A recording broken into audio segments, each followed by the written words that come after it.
सुप्रभात विद्यार्थियों। जैसा कि आप जानते ही हैं कि मैं जो छंदें आपको पढ़ा रही हूँ वो वर्णों के क्रम से पढ़ा रही हूँ। तो सर्वप्रथम मैंने आपको पढ़ाई थी अष्टवर्णा छंद। अष्टवर्णा अर्थात 8 वर्णों वाली छंद। वो कौन कौन सी छंद थी? वो थी अनुष्टुप और पथ्यावक्त्र। उसके बाद मैंने आपको पढ़ाई 10 और 11 वर्णों वाली छंद। वो थी वियोगिनी छंद। और उसके बाद पढ़ाई मैंने आपको 11 वर्णों वाली छंद अर्थात जिनके प्रत्येक चरण में 11-11 वर्ण थे। और वो कौन सी छंद थी? वो थी इंद्रवज्रा, उपेंद्रवज्रा और उपजाति। ये 3 छंद थी जो कि 11 वर्णों वाली थी। और 11 वर्णों के बाद अब मैं 12 वर्णों वाली छंद आपको पढ़ाऊंगी, जिनके कि प्रत्येक चरण में 12-12 वर्ण होंगे। और वो 2 छंद हैं, वो कौन कौन सी हैं? एक है द्रुत विलंबित और दूसरी भुजंग प्रयात। तो सबसे पहले हम पढ़ते हैं द्रुत विलंबित छंद को। द्रुत विलंबित 2 शब्द इसमें आ रहे हैं। द्रुत अर्थात तीव्र, तेज, और विलंब अर्थात धीरे या देर से। तो ये वो छंद है जो द्रुत गति से भी पढ़ी जाएगी अर्थात जल्दी जल्दी, और विलंब अर्थात धीरे धीरे भी पढ़ी जाएगी। तो इसका एक चरण जो होगा वो द्रुत गति से पढ़ा जाएगा, तीव्र गति से, और दूसरा चरण विलंब से आरंभ होगा या विलंब से पढ़ा जाएगा। तो इसीलिए इस छंद का नाम है द्रुत विलंबित छंद। तो द्रुत विलंबित छंद का लक्षण क्या है? द्रुत विलंबित माह नभौ भरौ अर्थात द्रुत विलंबितम। द्रुत विलंबितम आह आह अर्थात कहा जाता है किसको? द्रुत विलंबित छंद किसे कहा जाता है, किसे माना जाएगा? यदि किसी श्लोक के प्रत्येक चरण में नभौ भरौ आ जाए तो, अर्थात एक नगण, भ और 2 भगण और अंत में एक रगण, इसी क्रम से आने चाहिए। एक नगण, फिर 2 भगण और एक रगण आता है। अर्थात नभौ भरौ जब आ जाते हैं किसी श्लोक के प्रत्येक चरण में तो वो कही जाती है आह, अर्थात उसे कहा जाता है द्रुत विलंबितम, अर्थात वो द्रुत विलंबित छंद हो जाती है। और जैसा कि मैं बताती हूँ कि लक्षण में ही अर्थात छंद की जो परिभाषा है उस परिभाषा के अंतर्गत ही अगर आप लघु गुरु चिन्हों को लगाएंगे तो वो गण निकल आएंगे जो कि अमुक छंद के लक्षण में होते हैं। जैसे कि इसमें नभौ भरौ आएगा अर्थात एक नगण, एक भगण, फिर एक भगण और फिर एक रगण। तो यहीं पर सिद्ध करके देखते हैं कि क्या इसके अंतर्गत वो आ रहे हैं। अभी मैं चिन्ह अंकित कर देती हूँ। तो 3-3 वर्णों का एक गण बनेगा। तो 3 द्रु त वि, ये हरे रंग से मैंने 3 वर्णों को अलग कर दिया। फिर पीले रंग से 3 अलग किए। कौन कौन से वर्ण आ जाएंगे 3 वर्ण के अंतर्गत, ये मैंने नीचे रंगों से अंकित किया है। तो देखते हैं द्रु। अब देखिए मैंने कहा था कि पूर्व में जो अर्धवर्ण आता है उसका महत्व नहीं होगा, तो इसमें जो आधा द है उसका महत्व नहीं है, बचा रु। तो र छोटे ऊ की मात्रा है तो ये लघु हो गया। तो रु लघु, त लघु, वि लघु। तो ये लघु मात्राएं होने के कारण इसमें छोटा अ है, छोटी ई है, छोटा ऊ है। ये हो गया नगण। फिर आते हैं लम, अर्धवर्ण है पीछे, इसीलिए संयुक्त वर्ण के कारण ये हो जाएगा ल गुरु। तो लम गुरु, बि लघु, त लघु। तो ये क्या हो गया? भा न स, ये नगण हो गया क्योंकि सर्वलघु नगण होता है और आदि गुरु भगण होता है। फिर आते हैं, फिर ये हरे से आरंभ होगा, मा गुरु, ह लघु, न लघु। तो ये फिर से क्या हो गया? भा न स, तो ये भगण हो गया। फिर भौ गुरु, भ लघु, रौ गुरु। तो ये हो गया रा ज भा, अर्थात मध्य लघु रगण होता है। तो ये देख लीजिए नभौ भरौ के जो ये चारों जो गण हैं ये अपने लक्षण में ही इंगित हो रहे हैं, तो ऐसे भी पता कर सकते हैं। और नभौ भरौ याद रखेंगे तो और भी अच्छा होगा, क्योंकि नभौ भरौ द्रुत विलंबित सीधा आपके सामने आ जाएगा। और अगर आप लक्षण याद करोगे तो द्रुत विलंबितम आह नभौ भरौ। तो एक नगण, दो भगण और एक रगण हमें अंत में चाहिए, तो वो हो जाएगी द्रुत विलंबित छंद। तो ये मैंने एक श्लोक लिया है। द्रुतगति पुरुषो दुख भाजनम भवति मंदगतिश्च सुखोचित द्रुत विलंबित खेलगति नृप सकल राज्य सुखम प्रियमश्नुते। जल्दी जल्दी कार्य करने वाला पुरुष दुख का भागी हो जाता है, दुख पाता है। भवति मंदगतिश्च सुखोचित, कार्य भले ही सही न हो, संपूर्ण न हो, लेकिन जो धीमी गति से करने वाला होता है वो सुख पाने के लिए तो उचित है, अगर धीमी गति से कार्य को मंद गति से किया जाता है तो।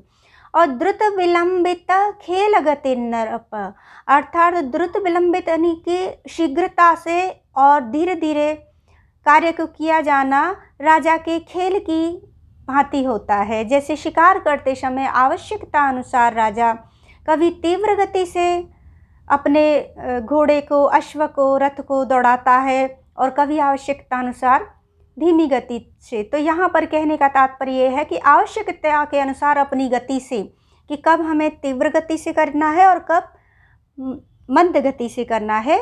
तो अगर कम समय में आप बहुत धीमी गति से करेंगे तो वो सही नहीं होगा। तो उचित तो यही है कि द्रुत विलंबित करना चाहिए, अर्थात जिस कार्य को हमें अधिक समय देना है उसे हमें विलंब से करना चाहिए, और जिस कार्य को हमें जल्दी करना चाहिए उसे हम जल्दी करें, और जिसे हम बाद में कर सकते हैं उसे बाद में करें।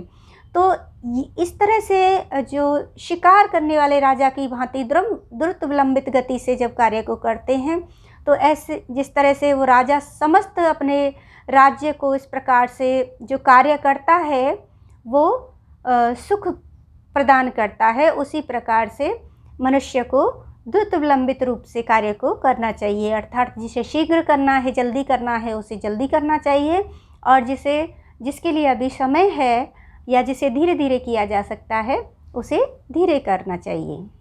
अब मैं इसमें अपने गणों को चिन्हित करती हूँ। तो वही है कि इसमें आधा द है, उसका महत्व नहीं है। रु को लेते हैं तो रु, लघु, त, लघु, ग, लघु। तो ये क्या हो गया, पूरा जो नीचे हरा दे रखा है ये हो गया सर्वलघु होने के कारण नगण। फिर तिह गुरु, क्योंकि पीछे विसर्ग है, पु लघु, रु छोटा ऊ है, बड़ा और बड़े ऊ की मात्रा जब होती है तो यहाँ पर एक इस तरह से बनता है, तो ये घुंडी वाला होता है, तो ये लघु है यानी कि ह्रस्व ऊ। तो ये क्या हो गया नगण, और ये क्या हो गया भा न स, ये भगण हो गया। और अब हमें अगला चाहिए जो कि श से आरंभ होगा, क्योंकि हरा है यहाँ तक, तो यहाँ से क्योंकि तीन तीन वर्णों का एक बनता है गण। तो शो, गुरु, दु, लघु, ख, लघु। तो ये भी हो गया रा ज भा, अर्थात नहीं राज भा पीछे तो नहीं है, तो ये हो गया भा न स, अर्थात आदि गुरु भगण।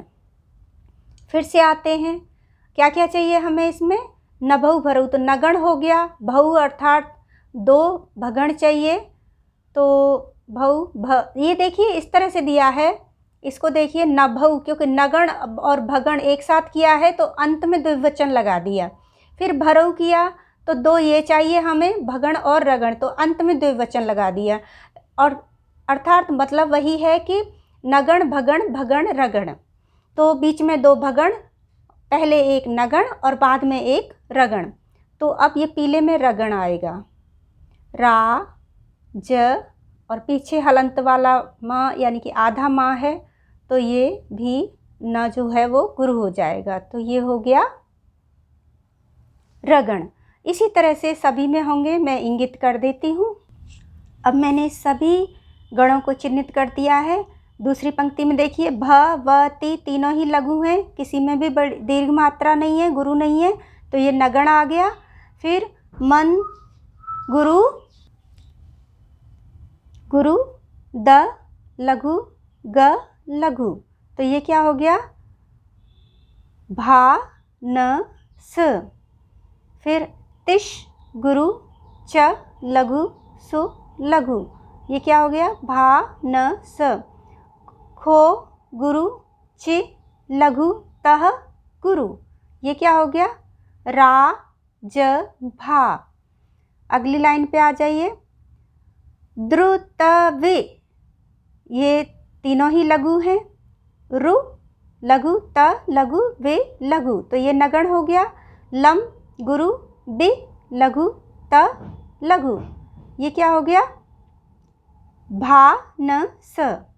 खे गुरु ल लघु ग लघु, तो ये हो गया भा न स, ये भी भगण हो गया। ति लघु है लेकिन इसके पीछे संयुक्त वर्ण आ रहा है, तीर आधा र आ रहा है पीछे, तो इसलिए ये गुरु हो गया। तो गुरु। नृ, नृ पे छोटे री की मात्रा है, तो ये लघु होगा, क्योंकि दीर्घ री की मात्रा कैसे होती है, ये 2 बार होता है इस तरह से, तो ये लघु है। और प विसर्ग के कारण पीछे गुरु हो गया, तो ये सिद्ध हो गया रा ज भा। तो देखिए प्रत्येक चरण में आ रहे हैं नभऊ भरऊ। फिर देखिए सकल नगण तीनों, रा ज आधा ज है, गुरु य लघु सु लघु, तो ये भी हो गया भा न स।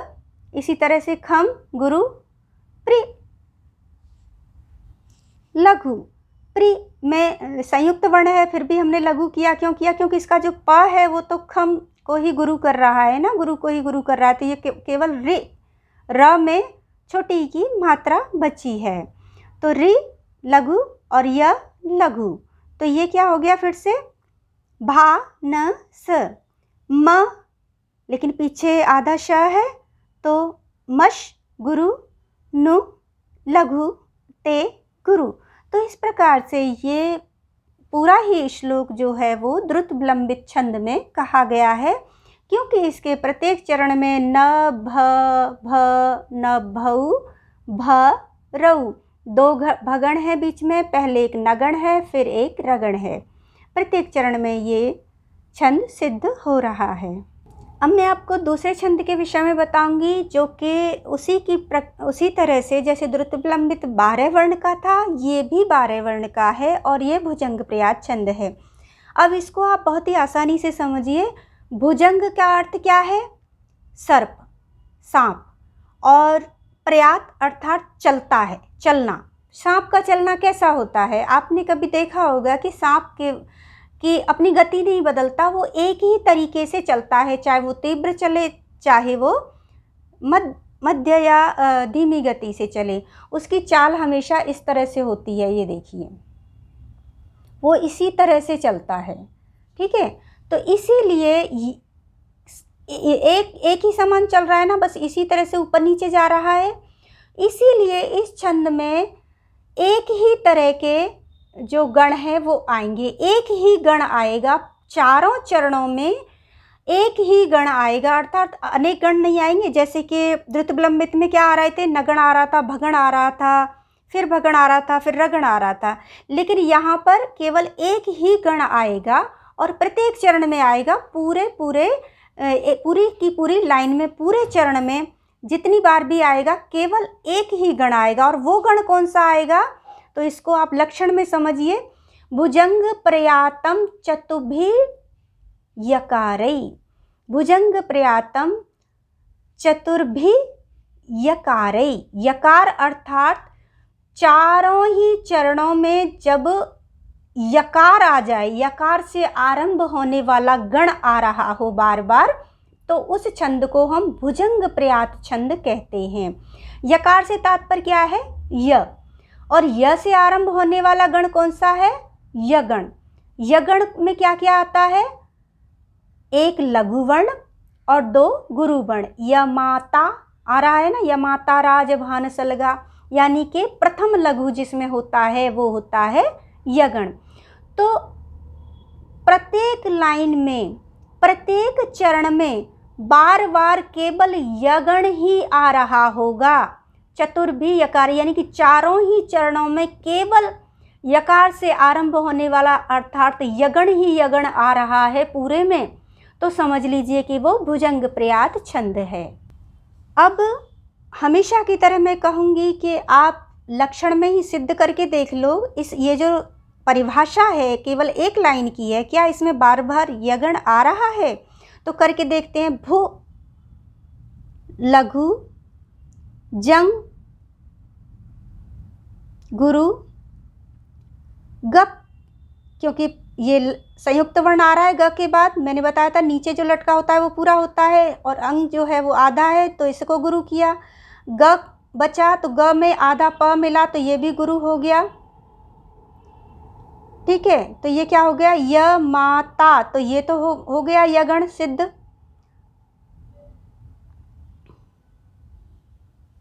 अब बचा र लघु या गुरु तम गुरु, तो ये भी य माता यहाँ भी सिद्ध हो गया। अब आगे चलते हैं, 2 बार तो आ गया यगण। च लघु तुर, ये संयुक्त वर्ण है ना, तुर र लगा हुआ है तो ये गुरु हो गया।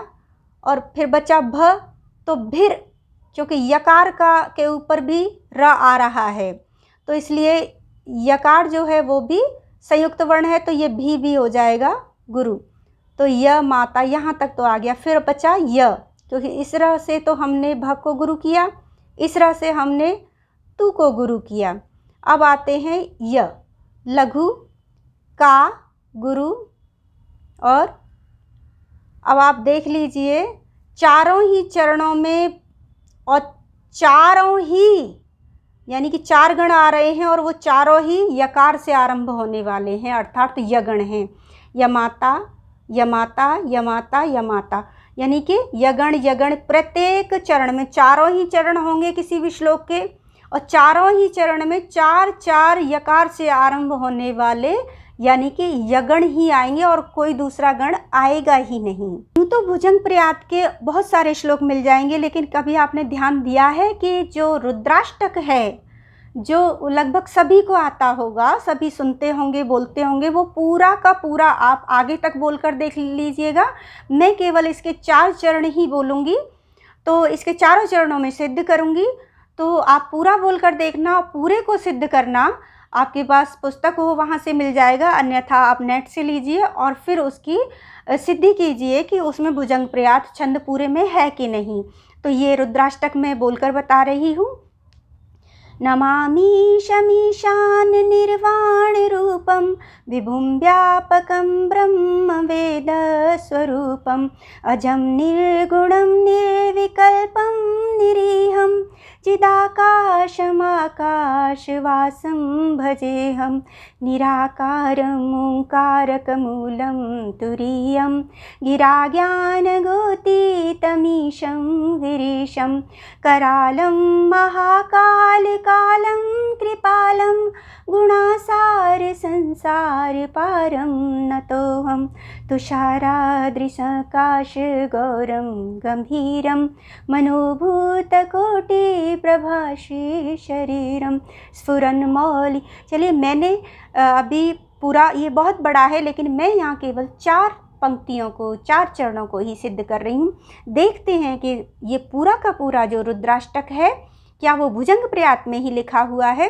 तो नमामि लघु गुरु गुरु, यानी य माता, ये तो यगण हो गया। अब हमें चारों ही चरणों में 4 यगण चाहिए, तो मैं पहले सिद्ध कर देती हूँ। ये मैंने संपूर्ण श्लोक में चारों ही चरणों में इंगित कर दिए हैं गणों को, और समझ लीजिए कैसे किए हैं। देखिए, मैंने 3 वर्णों का एक गण बनाया और इनको इस तरह से मैंने अलग अलग अंडरलाइन किया है, अलग अलग रंगों से कौन कौन से लिए हैं। तो न लघु मा गुरु मी गुरु, गुरु मात्राएं हैं, इसमें दीर्घ मात्राएं हैं। तो ये क्या हो गया? य मा ता, क्योंकि आदि लघु क्या होता है, यगण हो जाता है। फिर श लघु, मी लघु, शा, ये भी दीर्घ है तो ये भी गुरु हो गया, ये भी यगण हो गया। फिर न से आरंभ करेंगे, ये मैंने नीचे अलग अलग रंगों से इंगित किया है। तो यहाँ निर्वाण, न निर्वा तक लेना होगा, न निर्वा, ण को नहीं लेना होगा, 3 ही वर्ण लेने होते हैं। तो न लघु, निर पीछे संयुक्त वर्ण है इसलिए नि क्या हो गया, गुरु हो गया, तो गुरु। और वा क्योंकि बड़ा आ है, दीर्घ आ है इसमें, तो ये भी गुरु हो गया। तो ये इसमें भी आदि लघु आ गया, तो ये भी यगण हो गया। फिर ण लघु, रू, देख लीजिए ये इस तरह से घुंडी वाला जब आता है तो वो बड़ा ऊ होता है र में, और गुरु। और पम ऊपर अनुस्वार आ रहा है इसलिए ये भी दीर्घ हो गया, तो यहाँ भी यगण सिद्ध हो गया। दूसरी पंक्ति में देखिए, वि लघु, भूम, क्योंकि अनुस्वार है गुरु, और इसके साथ ही पीछे आधा व भी आ रहा है इसलिए भी गुरु है। या दीर्घ मात्रा है, गुरु, तो ये भी आदि लघु होने के कारण यगण हो गया, यानी यकार से आरंभ हो रहा है। और प लघु, कम, गुरु। और ब्रह्म, देखिए कम गुरु है, अनुस्वार, और ऊपर से इसमें आ गया है आधा ब भी, इधर ही आएगा, वो भी गुरु होगा। फिर ये बचा र, लेकिन र अब लघु है पर इसके बाद आधा ह आ रहा है, तो ये र जो है ये भी गुरु हो गया, तो र ये भी गुरु है। फिर बचा म, इसमें केवल म है, आधा ह है, ध्यान रखिए जो पीछे या नीचे होता है वो पूरा होता है, तो ये हो गया म लघु, वे गुरु, द, लेकिन द के बाद पीछे फिर से क्या आ रहा है, आधा स, तो संयुक्त वर्ण होने के कारण द कैसा हो गया, अब गुरु हो गया। तो यहाँ भी देख लीजिए यकार हो गया। फिर व लघु और रू, गुरु, पम, गुरु, ये भी यगण हो गया। और अब आप देख लीजिए इसी तरह से मैंने सबको करके देखा है। चि लघु, दा गुरु, का गुरु, श लघु, मा गुरु, का गुरु। फिर श, और नीचे अलग अलग रंगों से भी दिया हुआ है कि कौन कौन से वर्ण आएंगे उसमें, श लघु, वा गुरु, सम गुरु। और फिर भ लघु, जे गुरु, और ह के बाद फिर आधा म आ रहा है, हलंत लगा हुआ है इसलिए, तो ये भी हो गया गुरु। तो आप देख रहे हैं कि ये पूरा ही रुद्राष्टक जो है वो भुजंग प्रयात में लिखा हुआ है। और भुजंग प्रयात को भुजंग प्रयात क्यों कहा गया, क्योंकि भुजंग के जैसा ही चलता है, जैसे भुजंग बिल्कुल इसी तरह से ऐस बनाता हुआ चलता है, बिल्कुल उसी तरह से केवल जगण जगण जगण बार बार ऐसे ही जगण जगण जगण होकर ही 4 जगण आएंगे, 4 चतुर्भी यकार, यानी कि 4 यकार आएंगे। य माता, य माता, यकार से आरंभ होने वाला गण यगण होता है, इसलिए यकार से आरंभ होने वाला गण वाला इसको कहा गया है। और ये 4 आएंगे, चारों ही चरणों में आएंगे। तो ये मैंने केवल 4 चरण लिखे हैं, या कितने भी होंगे। अब रुद्राष्टक तो पूरा का पूरा ही भुजंग प्रयात में लिखा हुआ है, आप उसे सिद्ध करके अवश्य देखिएगा। अब तक आपने पढ़ा होगा, बोला होगा, लेकिन अभी आप जानेंगे कि ये इसके प्रत्येक चरण में 4 यगण हैं, तो ये भुजंग प्रयात में लिखा गया है। उम्मीद करती हूँ कि आपको मेरा ये कार्य अच्छा लग रहा होगा। अगर आपको अच्छा लग रहा है तो लाइक शेयर अवश्य करें, और अगर चैनल को सब्सक्राइब नहीं किया है अभी तक तो चैनल को सब्सक्राइब भी करें। धन्यवाद।